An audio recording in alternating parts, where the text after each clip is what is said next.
안녕하세요. 광교고입니다. 대한전선이 또 유상증자를 합니다. 작년에 한번 유상증자 한다고 영상 올려드렸는데 또 합니다. 이번에는 6,200만 주고요. 일단 발행가는 8,480원입니다. 요거는 이제 주가 변동에 따라서 조정이 되고요. 2월 22일 날 확정이 됩니다. 그러면 현재 기준으로 5,258억 원 정도 증자를 하는 거고요. 이 자금은 이제 시설 투자에 쓰이게 됩니다. 1주당 0.5주고요. 기준일은 1월 18일, 청약일은 2월 27일에서 28일, 상장일은 3월 21일입니다. 이제 유상증자를 하게 되면은 신주 인수권을 발행을 하게 됩니다. 요때 이제 신주 인수권을 파시면 증자 참여 안 하셔도 되고, 요때 이제 팔지 않으면 요때 청약을 하셔야 됩니다.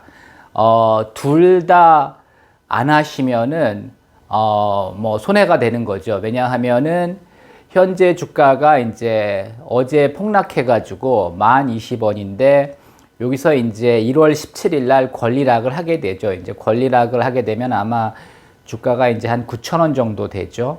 그래서 이제 요거를 이제 증자 때문에 가격을 조정하는 게 이제 권리락인데, 아무것도 안 하면 그냥 주당 돈 1,000원 정도 날리는 겁니다. 그래서 아마 이제 2월 8일 날 아침에 신주 인수권을 넣어줍니다. 이제 100주 가지고 계신 분은 신주 인수권 50주 정도를 이제 넣어주는데, 이때 파시든지 아니면 청약을 하셔야 됩니다. 둘 다 안 하면 그만큼 손해인 겁니다.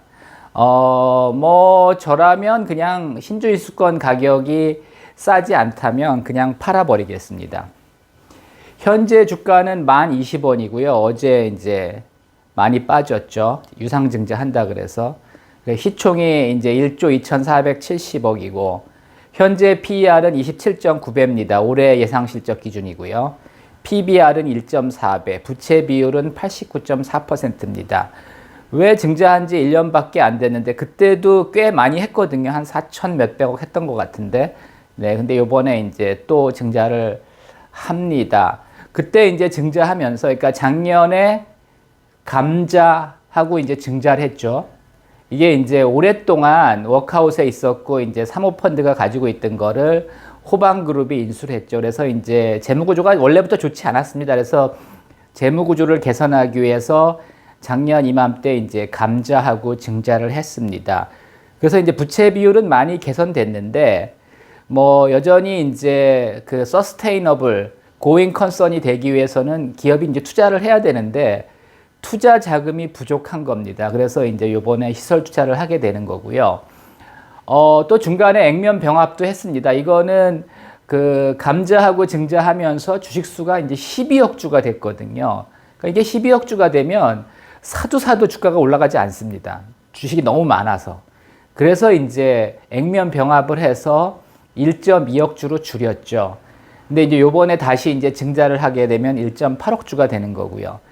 그 다음에 이제 요번 유상증자는 시설 투자를 하게 되는데, 하여튼 이 회사가 그 오랫동안 뭐 그 대한전선그룹이 어려웠죠. 그래서 이제 하여튼 뭐 워크아웃 들어가고 뭐 또 사모펀드에 팔렸다가 이제 요번에 이제 그러니까 2019년인가 이제 그 호반그룹이 인수를 했죠.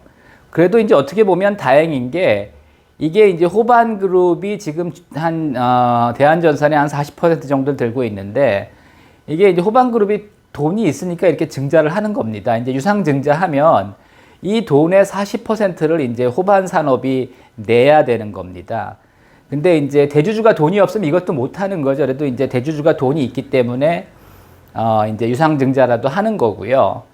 글쎄 뭐 여러분들은 이거 어떤 생각으로 이런 주식을 들고 계신지 모르겠지만, 제가 올린 영상이 있습니다. 감자 증자할 때도 올린 영상이 있고, 액면 병합도 이거 왜 이렇게 하는지 올린 영상이 있습니다. 이거 요번에 또 이제 유상증자를 올리는데, 이 주식은 한마디로 그렇게 뭐 성장 잠재력이 크지도 않고요. 이 전선 시장이라는 게 기본적으로 그렇게 크게 성장하지는 않습니다. 물론 이제 해저 케이블 이런 거는 조금 성장하는데, 해저 케이블을 생산하려면 시설 투자를 많이 해야 되는 거죠. 아마 이것도 아마 그쪽으로 투자하게 될 것 같습니다. 근데 그 그리고 최근에 이게 이제 매출은 많이 늘었습니다. 근데 그게 실제로 이제 양이 는 건 아니고요.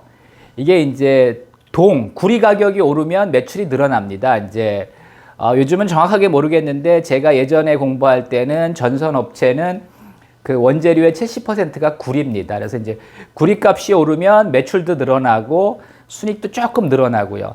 구리값이 떨어지면 매출도 줄고 이제 순익도 주는 이제 그런 구조입니다. 그래서 최근에 매출이 늘었지만 이게 실제로 양이 는 게 아니라 구리 가격에 연동되다 보니까 이제 매출만 는 겁니다.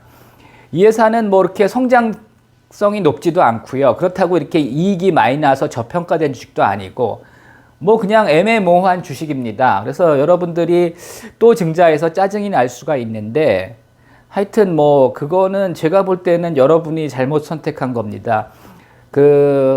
한국 사람들은 기본적으로 성장주 좋아하고요. 뭐 전기차 배터리 PER이 100배가 넘어도 열심히 사죠. 뭐 그게 옳다는 건 아닌데 하여튼 한국 사람들은 성장주를 좋아하고요.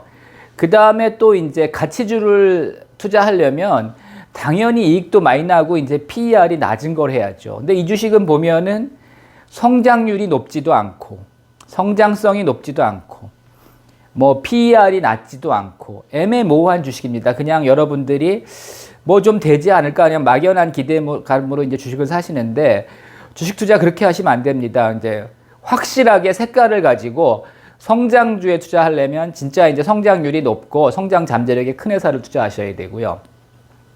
가치주를 투자하시려면 정말 이익도 많이 나고 배당도 많이 하는 주식을 하셔야지 뭐 이런 주식이 뭐 어떤 이제 우리나라 사람들은 이제 모멘텀을 중요하죠. 뭐 누가 인수한대더라, 뭐 증자한대더라, 액면 병합을 한대더라. 이제 호재 그런 걸 이제 호재로 받아들여서 이제 주식을 사시는 분들이 있는데 주식은 단기적으로는 뭐 여러 가지 재료, 뭐 수주 이런 거에 의해서 올라갈 수가 있습니다. 그렇지만 중장기적으로는 매출 성장하지 않고 이익 성장하지 않으면 그 주가 유지 안 됩니다. 그래서 항상 주식은 매출이 성장하고 실질적인 매출을 얘기하는 겁니다. 형식적인 매출이 아니라 매출이 성장하고 순이익도 증가하지 않으면 그 주식은 결국 빠질 수밖에 없습니다. 유지가 안 됩니다.